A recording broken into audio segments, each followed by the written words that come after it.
I would say Jordan Battle is a guy that you got to feel good about his future, right? And I never think it's a negative when you get a.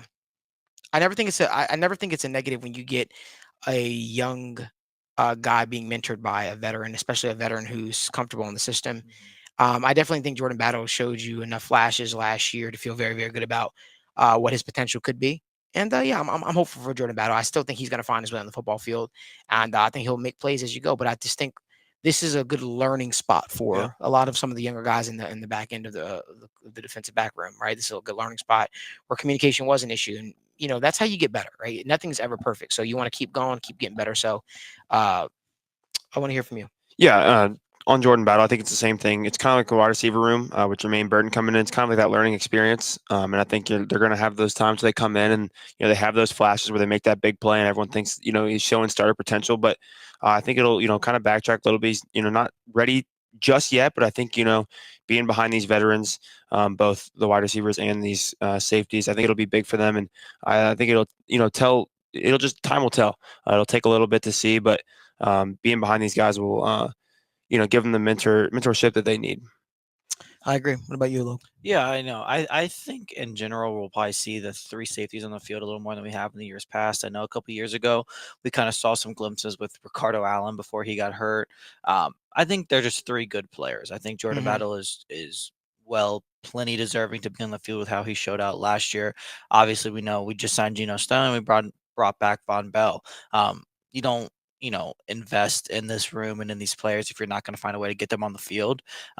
I think it's going to be interesting to see how they do it, but I'm pretty confident that they're all three probably will end up, if I had to guess, around similar amount of snaps. Hmm. Um, Maybe not week in and week out, but by the time the year comes, I think they'll play better matchups and and everything. But they're all three going to play a lot. They're all three going to make a difference in the game. Again, it might not be the same person every week. It might not be the Hmm. same role every week, but they're three good football players.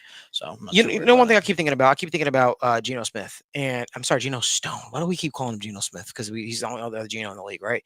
I look at it and I say, what is his? I feel like a lot of people are excited for him when he Hmm. first signed, but I feel like it's kind of tapered off a little bit. You don't really hear as much.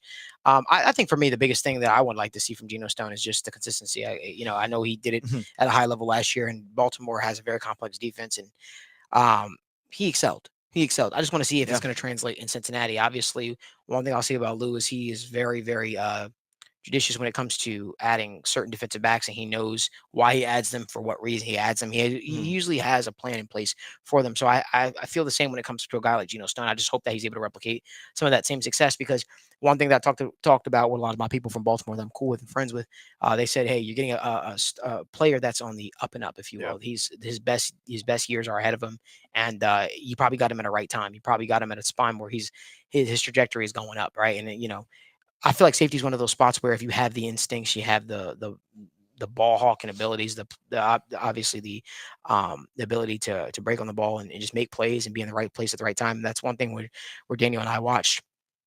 Somebody might look at it and you say, hey, you see his interception numbers are pretty high. How many of those were just by chance? No, he consistently was in the Yeah. right spot at the right time. Very few times you would look at the defensive play and you say, um, Geno Stone was just out of Yeah. place.